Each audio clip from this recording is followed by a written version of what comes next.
Le Père est merveilleux, lui qui nous donne l'être et le mouvement, lui de qui et par qui nous sommes.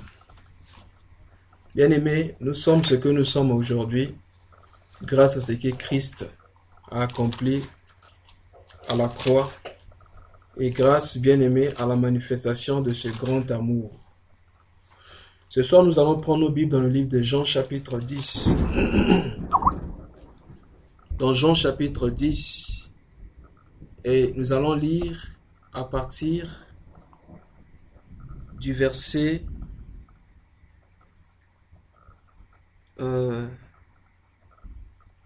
7 jusqu'au verset 9. Nous allons lire la Bible dans le livre de Jean, donc l'épître est plutôt l'évangile de Jean. Nous lisons Jean chapitre 10 et nous allons lire du verset 7 au verset 9. Je lis la parole. Jésus leur dit encore, en vérité, je vous le dis, je suis la porte des brebis. Tous ceux qui sont venus avant moi sont des voleurs et des brigands. Mais les brebis ne les ont point écoutés. Je suis la porte. Si quelqu'un entre par moi, il sera sauvé. Il entrera et il sortira et il trouvera des pâturages. Amen.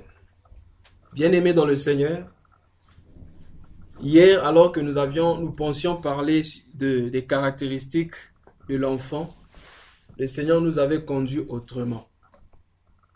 Alors qu'aujourd'hui, on avait aussi promis continuer dans cette même perspective à parler des caractéristiques de l'enfant.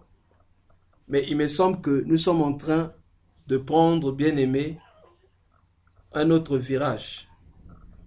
Donc ce soir, nous allons partager sur la porte des brebis. La Bible dit, le Seigneur Jésus dit, en vérité, je vous le dis. Je suis la porte des brebis. J'aime beaucoup la façon dont le Seigneur s'adressait à ses disciples. Dans l'Ancienne Alliance, les prophètes avaient l'habitude de dire « Ainsi parle l'Éternel ».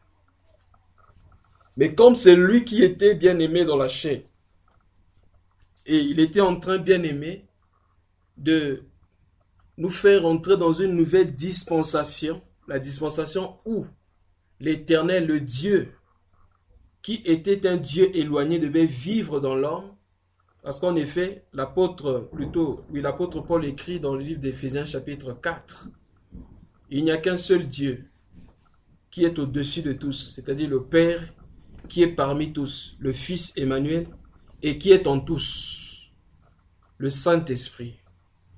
Alors lui pouvait dire en vérité, je vous le dis. C'était pour certifier ce qu'il était en train de dire, pour dire que vraiment ce que moi je vous dis c'est vrai. Il dit, je suis la porte des brebis. Alors le Seigneur va parler de ceux qui sont venus avant lui. Il dit, tous ceux qui sont venus avant moi sont des voleurs et des brigands. Mais les brebis ne les ont point écoutés. Mais moi, je suis la porte. Si quelqu'un entre par moi, il sera sauvé. Il entrera et il sortira et il trouvera bien-aimé des pâturages.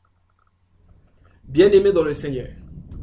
Hier, nous avions mis l'accent sur le Seigneur Jésus-Christ, la supériorité du Seigneur Jésus-Christ par rapport à tous ces personnages de la Bible. Nous voulons rappeler ici que tous ces personnages de la Bible étaient bien aimés une partie de Jésus-Christ. C'est pourquoi nous ne pouvons pas, bien aimés dans le Seigneur, comparer notre Seigneur avec toutes ces personnes. Le Seigneur Jésus ici, lorsqu'il dit tous ceux qui sont venus avant moi, bien aimés dans le Seigneur Jésus fait référence aussi, bien aimé, il voulait aussi parler des prophètes qui sont venus avant lui. Il dit tous ceux qui sont venus avant moi, bien aimés dans le Seigneur. Ces gens-là ne sont pas bien aimés la porte. Voilà pourquoi nous voulons dire que toutes ces personnes ne représentent pas la porte et toutes ces personnes ne peuvent pas être la porte. C'est lui qui est la porte. quel que soit bien aimé ce que ces personnages ont fait dans la Bible, quel que soit bien aimé l'onction qui était sur ces gens, quels que soient les miracles bien aimés dans le Seigneur, toutes ces personnes ne sont que des brigands bien aimés. C'est fort ce qu'il dit. Il dit tous ceux qui sont venus avant moi sont des voleurs et des brigands. Ah, bien aimé. Quand on dit que tous ceux qui sont venus avant lui sont des voleurs et des brigands, bien aimé, je vois là la charge que les anciens prophètes pouvaient bien aimer placer sur le peuple. La loi est venue bien aimée, la loi n'a pas donné la vie. La loi n'a pas ouvert la porte, bien que la loi soit bonne, mais bien aimée dans le Seigneur. L'homme naturel ne pouvait pas mettre en pratique bien aimé la loi. Tous ceux qui sont venus avant lui sont des brigands, parce que tous ceux qui sont venus avant lui n'ont entraîné les hommes qu'à la mort. Parce que le premier Adam bien aimé dans le Seigneur n'a pas bien aimé donner la vie. Le premier Adam, comme le bien-aimé Paul nous a instruit ici, bien-aimé, avec beaucoup de sagesse, en disant que le premier Adam est entré bien-aimé dans le jardin facilement. Il n'est pas passé bien-aimé par l'épée. Il est rentré facilement dans le jardin et c'est comme ça qu'il est sorti facilement dans le jardin.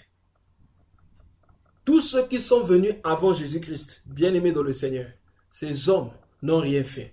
Gloire à Dieu. Tous ceux qui sont venus avant Jésus-Christ, bien-aimés dans le Seigneur, ce n'étaient pas des hommes. Tous ceux qui sont venus avant Jésus-Christ étaient des femmes. Voilà pourquoi ce jour-là, lorsque Pilate devait présenter le Seigneur au peuple, il dit, voici l'homme. Ah, j'aime beaucoup ça. Lisons ça un peu dans Jean chapitre 18. Jean chapitre 18. Dans Jean chapitre 18, c'est Pilate bien-aimé qui va présenter le Seigneur Jésus-Christ. Et lorsqu'il présenta le Seigneur Jésus-Christ, il dit, voici l'homme. Je crois que c'est dans... Voilà, non, c'est dans Jean chapitre 19, excusez-moi. Dans Jean chapitre 19, nous pourrons prendre à partir du verset 4 jusqu'au verset 5. Bien-aimés, écoutez bien ce que la Bible dit. Pilate sortit de nouveau et dit aux Juifs, voici, je vous l'emmène dehors, afin que vous sachiez que je ne trouve en lui aucun crime. Jésus sortit donc, portant la couronne des épines et le manteau de pourpre. Et Pilate leur dit, voici l'homme. Gloire à Dieu. Voici l'homme. Pourquoi? Parce que tous ceux qui sont venus avant lui n'étaient pas des hommes. Parce que tous ceux qui sont venus avant lui, bien aimés dans le Seigneur, n'ont pas pu donner la vie. Or, c'est l'homme qui donne la vie. Parce que tous ceux qui sont venus avant lui n'avaient pas la sémence. Voilà pourquoi la loi de Moïse disait que le sang devait être versé par terre. Or, lorsqu'on jette bien aimé la sémence par terre, la sémence bien aimée dans le Seigneur, le sang bien aimé par terre, le sang ne peut pas donner la vie. Or, la vie se trouve dans le sang. Voilà pourquoi lorsque lui il vient, il dit, vous devez manger ma chair et boire mon sang. Et la Bible dit, lorsque Pilate parla à ces gens, il dit, je ne trouve sur lui aucune faute, excusez-moi. La Bible dit, sachez que je n'ai trouvé en lui aucun crime. Parce que tous ceux qui sont venus avant lui bien-aimés, c'était des hommes bien-aimés qui avaient le péché en eux. Même si bien-aimés, c'est des gens qui ont marché dans la justice. Mais c'est des hommes bien-aimés qui avaient quand même des faiblesses, qui avaient péché quelque part. Mais pour lui bien-aimé, Jésus-Christ bien-aimé de Nazareth, cet homme n'avait jamais péché. Tous ceux qui sont venus avant lui, c'est des hommes bien-aimés dans le Seigneur qui ne pouvaient pas mourir pour le peuple. Voilà pourquoi même à un moment donné, lorsque Moïse va dire, Seigneur, oh Seigneur, si tu veux tuer ce peuple, tue-moi. Bien-aimé, Moïse ne pouvait pas faire cela. Parce que Moïse était sujet bien-aimé aux faiblesses. Moïse, bien-aimé dans le Seigneur, c'était un homme bien-aimé en qui on pouvait trouver le crime. Moïse avait tué un Égyptien. Oh bien-aimé dans le Seigneur. C'est Moïse qui donna la loi en disant ceci, que vous ne devez pas prendre des étrangères. Mais Moïse avait pris une Éthiopienne. Tous ceux qui sont venus avant lui, même notre père de la foi, Abraham. Abraham, bien-aimé dans le Seigneur, malgré qu'il avait reçu la promesse, à un moment donné, il est allé avec la femme, plutôt la servante de sa femme. Tous ceux qui sont venus avant moi sont des voleurs et des brigands. Eux, ils n'étaient pas la porte, parce que tous ceux qui sont venus avant moi n'ont pas pu ouvrir cette porte. Gloire à Dieu. Tous ceux qui sont venus avant moi n'ont pas pu, bien-aimés dans le Seigneur, accepter que l'épée, que le chérubin bien-aimé faisait mouvoir à l'entrée du jardin puis tomber sur eux. Tous ceux qui sont venus avant moi sont des brigands et des voleurs. Mais moi, je suis la porte des brebis. Si vous entrez par moi, vous aurez la vie. Gloire au Seigneur. Oh, bien-aimés dans le Seigneur, il n'y a pas une autre porte. Il n'y a pas une autre porte que Jésus-Christ qui peut nous emmener, bien-aimés, dans la présence du Père. Tous ceux qui sont venus avant lui, comme Moïse, en utilisant par exemple, en passant par Aaron, devaient tuer un animal. Et ils l'emmenaient dans la présence de Dieu, un animal déjà mort. Mais le Seigneur Jésus-Christ, lui-même, il était l'animal. Lui-même, il était le souverain sacrificateur. Il est entré bien-aimé avec son propre corps. Tous ceux qui sont venus avant lui sont des brigands et des voleurs. Mais lui, il n'est pas venu pour détruire. Il n'est pas venu pour voler. Mais il est venu bien-aimé dans le Seigneur pour donner sa vie pour les brebis. Et il dit, il n'y a pas de plus grand amour que de se donner pour ses amis. Mais moi, je vous appelle mes amis, si vous faites ce que moi je veux commande. Donc, bien-aimés, Abraham, Moïse, toutes ces personnes bien-aimées qui sont passées dans le passé, bien-aimés, ces hommes n'étaient pas en réalité des hommes. Mais toutes ces personnes bien-aimées étaient des femmes. Oh, bien-aimés, je me rappelle encore de ce qui s'est passé en Israël, dans 1 Samuel chapitre 17. Goliath avait l'habitude de venir. Bien-aimé, Goliath venait. Matin, soir, il frappait les Israélites. Parce que, bien-aimé, en Israël, même le roi Saül était une femme. Il n'y avait pas d'homme. Et Goliath va dire quelque chose. Nous allons lire ça. Dans 1 Samuel chapitre, je crois que c'est le chapitre 16. Goliath va leur dire quelque chose. Dans 1 Samuel chapitre 17. 1 Samuel chapitre 17, nous allons lire le verset 10. Ça sont les paroles de Goliath. Goliath dit ceci. Le Philistin dit encore, je jette en ce jour un défi à l'armée d'Israël. Donnez-moi un homme et nous nous battrons ensemble. Gloire au Seigneur. Nous allons remonter à partir du verset 8. Donc nous allons lire du verset 8 au verset 10. Le Philistin s'arrêta et s'adressant aux troupes d'Israël, rangées en bataille, il leur cria, « Pourquoi sortez-vous pour vous ranger en bataille? Ne suis-je pas le Philistin? Et n'êtes-vous pas des esclaves de Saül? Choisissez un homme qui descende contre moi.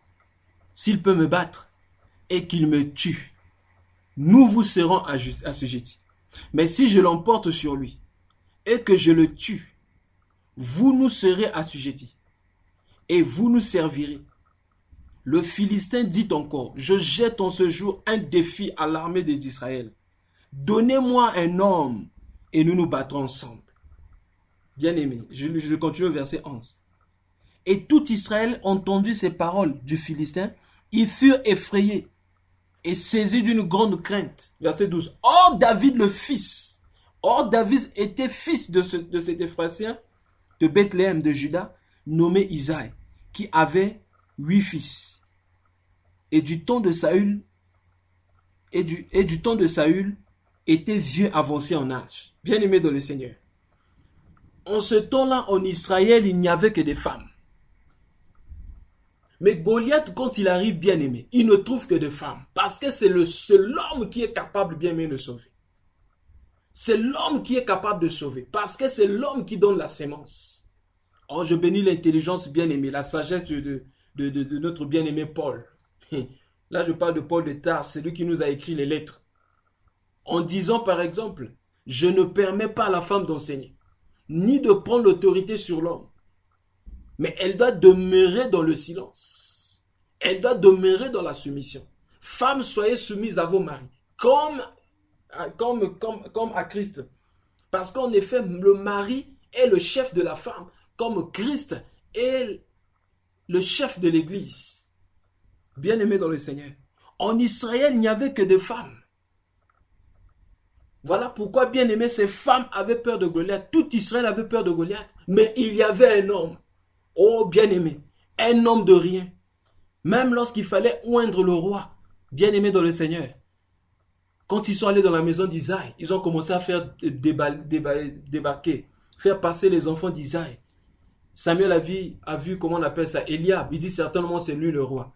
Dieu dit non, lui je l'ai rejeté. L'Éternel ne regarde pas l'apparence. Bien-aimé, David était rejeté. Il n'était pas considéré dans sa famille.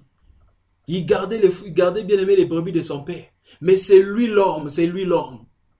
Voilà pourquoi lorsque le véritable David est arrivé, le fils de David, la Bible dit dans Isaïe chapitre 53, qui a cru à ce qui nous était annoncé? Qui a reconnu le bras de l'Éternel? Il s'est levé devant lui comme une faible plante, comme un rejeton qui sort d'une terre desséchée. Il n'y avait ni beauté ni éclat pour attirer nos regards. Méprisé et abandonné des hommes. Gloire à Dieu. Mais c'est celui-là qu'on avait choisi. Et lorsque bien-aimé David se présenta, il vit Goliath, bien-aimé, dit, mais comment cet incirconcis peut insulter l'armée du Dieu vivant? Ah, voilà l'homme. Quand l'homme est arrivé, bien-aimé, l'homme a terrassé et il a coupé la tête de Goliath. En effet, l'histoire de David et Goliath, c'était la préfiguration, bien-aimé, de ce qui allait arriver, bien-aimé, sur la croix de Golgotha. Vous savez que Golgotha signifie le lieu du crâne. Et bien-aimé, ce que Goliath dit ici, les paroles de Goliath, bien-aimé, c'est une prophétie des choses qui allaient arriver lorsque Jésus-Christ allait mourir à la croix. Regardez ce que Goliath dit. Il dit, choisissez un homme qui descende contre moi. S'il peut me battre et qu'il me tue, nous vous serons assujettis. Mais si je l'emporte sur lui et que je le tue, vous nous serez assujettis. Bien-aimés dans le Seigneur. Or, ce que nous venons de voir ici, c'était bien aimé une prophétie qui concernait l'arrivée de notre Seigneur Jésus-Christ. Lorsque le Seigneur Jésus est monté bien aimé à la croix, la Bible déclare, lisons ça un peu, la croix paraissait comme une faiblesse. La croix paraissait comme si c'était le diable qui avait vaincu. Mais en réalité, par la croix, c'est comme si c'était Jésus qui était vaincu, mais par la croix bien aimé, c'était la victoire de Jésus-Christ et notre victoire. Lisons un peu Colossiens chapitre 2. Colossiens chapitre 2, nous lisons le verset 14 et verset 15. La Bible dit, il a effacé l'acte dont l'ordonnance nous condamnait et qui subsistait contre nous. Et il a détruit en le clouant à la croix. Verset 15. Il a dépouillé les dominations et les autorités et les a livrées en spectacle. Livrées publiquement en spectacle et en triomphant d'elles par la croix. On peut encore prendre un autre passage. Dans le livre d'Hébreux. L'épître aux Hébreux. Dans Hébreux chapitre 2. Hébreux chapitre 2. Nous lisons à partir du verset 14 toujours jusqu'au verset 16. Bon, jusqu'au verset 17. Ainsi donc, puisque les enfants participent au sang et à la chair, il y a également participé lui-même, afin que par la mort, il anéantisse celui qui a la puissance de la mort, c'est-à-dire le diable, et qu'il délivra tous ceux qui, par crainte de la mort, étaient toute leur vie retenus dans la servitude. Car assurément, ce n'est pas à des anges qu'il vient en aide, mais c'est à la postérité d'Abraham. En conséquence, il a dû être rendu semblable en toutes choses à ses frères, afin qu'il fût un souverain sacrificateur miséricordieux et fidèle, dans le service de Dieu, pour faire l'expiation des péchés du peuple. Bien-aimé dans le Seigneur. Voici des grandes promesses. Donc lorsque Goliath était en train de dire, trouvez un homme, trouvez-moi un homme, bien-aimé, il était en train de parler des choses qui allaient arriver. Et bien-aimé, depuis que Jésus-Christ est mort à la croix, il a détruit, bien-aimé, au lieu du crâne, il a coupé, il a enlevé, bien-aimé, ce qui donnait la force au serpent. Vous savez, le serpent, bien-aimé, la force du serpent se trouve au niveau de la tête. Quand on coupe la tête du serpent, bien-aimé, le serpent ne peut plus, bien-aimé, te toucher. Le serpent ne peut plus te mordre. Pourquoi? Parce que le venin, sa force se trouve, bien-aimé, au niveau de la tête. Donc, lorsque Jésus-Christ est mort à la croix, il a dépouillé les dominations. Il a enlevé, bien-aimé, la puissance qui était entre les mains du diable. C'est pourquoi la Bible dit, Tu ne peux pas prendre les choses qui se trouvent dans la maison d'un homme fort lorsque celui-ci est fort. Mais si tu détruis l'homme fort et tu le lis, tu peux rentrer dans sa maison et prendre tout ce qui se trouve dans sa maison. Bien-aimé dans le Seigneur, quand Goliath disait, choisissez un homme, Goliath était en train de parler, bien-aimé, de ce qui allait arriver à la croix. Goliath, c'est l'image du diable, et David ici, c'est l'image de Jésus-Christ, le seul homme. Voilà pourquoi Pilate dit ici, voici l'homme. C'est pourquoi le Seigneur pouvait dire, tous ceux qui sont venus avant moi sont des brigands et des voleurs. Ils n'ont pas été la porte. Je vais paraphraser. Tous ceux qui sont venus avant moi sont des femmes. C'est moi qui suis l'homme. Parce que c'est l'homme qui est capable, bien aimé, d'ouvrir la porte. C'est pourquoi le Seigneur a dit ici, si quelqu'un entre par moi, la Bible dit, il entrera et il trouvera du pâturage. Je vais encore relire Jean chapitre 10, le verset 9. Je suis la porte. Si quelqu'un entre par moi, il sera sauvé. Il entrera et il sortira et il trouvera des pâturages. Bien-aimé dans le Seigneur. La Bible dit si quelqu'un entre par lui, il sera sauvé. Il entrera et il sortira et il trouvera des pâturages. Le Seigneur Jésus-Christ est le seul chemin. Jean chapitre 14, verset 6. Je suis le chemin, la vérité et la vie. Pour aller au Père, il n'y a pas un autre chemin. Ce n'est que par le Seigneur Jésus-Christ. Mais le Seigneur Jésus nous montre ici même le secret bien-aimé de la méditation. Le pâturage ici bien-aimé représente la nourriture des brebis. Si nous sommes des brebis, si nous sommes brebis du Seigneur, bien-aimés, nous devons recevoir la nourriture. Mais pour avoir cette nourriture, le secret ici, c'est de rentrer en Jésus. C'est-à-dire, lorsque nous lisons les Écritures, nous devons chercher Jésus dans les Écritures. Si nous ne cherchons pas le Seigneur Jésus-Christ, certainement nous n'allons pas manger. Cherchons le Seigneur Jésus dans les Écritures. C'est alors, bien aimé, que nous aurons la nourriture pour manger. Donc, le Seigneur Jésus-Christ est la porte. C'est lui la porte qui nous fait entrer, bien aimé, dans la présence de Dieu. C'est pourquoi, si nous entrons par lui, bien aimé, nous pourrons avoir de quoi manger. Alors, nous allons prendre une histoire déjà dans l'ombre qui nous parlait de ces choses. Nous allons prendre notre Bible dans le livre de Genèse. Nous lisons Genèse chapitre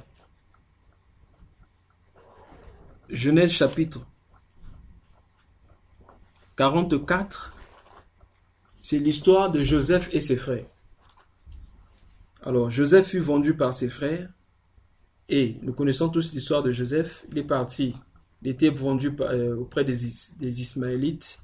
Et après, il a été vendu en Égypte.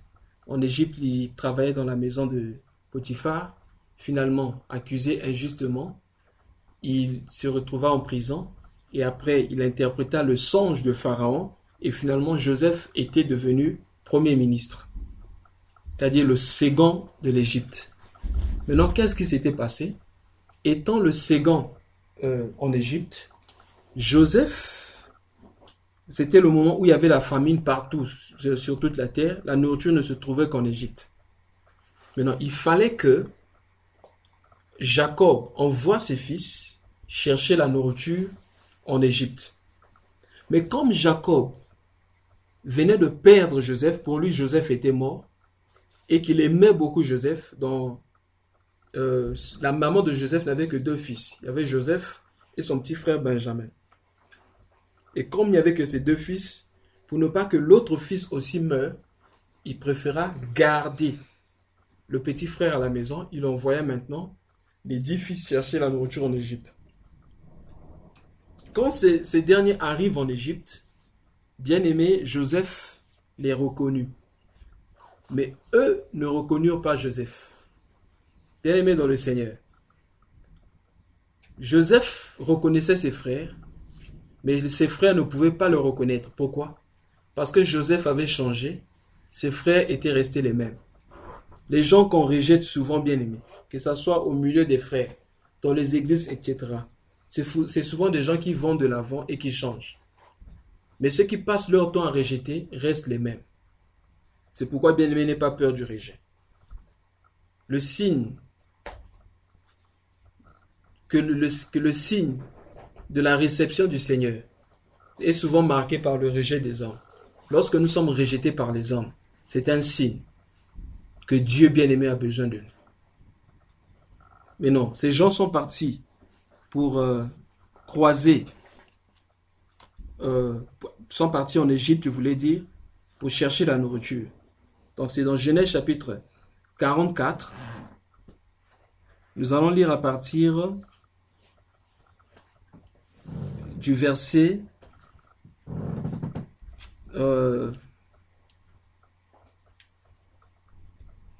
je vais lire à partir Genèse chapitre 43. Genèse chapitre 43. Je vais lire le verset 3. Judas lui répondit, cet homme nous a fait cette déclaration formelle. Vous ne verrez pas ma face à moins que votre frère ne soit avec vous. En effet, qu'est-ce qui s'était passé? Joseph obligea, pour comprendre l'histoire, c'est Genèse chapitre 42, 43 et 44. Joseph les obligea à faire venir leur frère, c'est-à-dire Benjamin, pour voir sa face. Et finalement, Benjamin ici était la clé. Donc, Benjamin était la clé qui pouvait permettre à ce que les frères de Joseph puissent voir sa face. Parce que Joseph ici représente déjà, ici Joseph représente, peut représenter Dieu. Maintenant, le petit frère, c'est-à-dire le plus jeune, Benjamin ici c'est l'image de Christ. Donc pour nous introduire dans la présence de Dieu, il faut que nous soyons avec le petit frère. Comprenez cela? Genèse 43 dit, cet homme nous a dit, fait cette déclaration formelle, vous ne verrez pas ma face à moins que votre frère ne soit avec vous. Donc bien aimé dans le Seigneur, Benjamin ici représente le Seigneur Jésus-Christ, c'est-à-dire le plus petit dans le royaume des cieux. C'est lui bien aimé qui ouvre toutes les portes. Comme nous avions dit hier, Jésus-Christ est la porte. C'est lui qui nous donne bien aimé l'accès dans la présence de Dieu. C'est lui qui nous donne l'accès, lui donne bien aimé l'accès dans la cour des grands.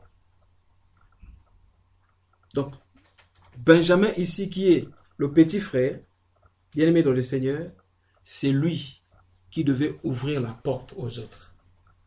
C'est pourquoi nous avions dit hier que si nous voulons passer par cette porte, bien-aimé dans le Seigneur, nous devons être petits.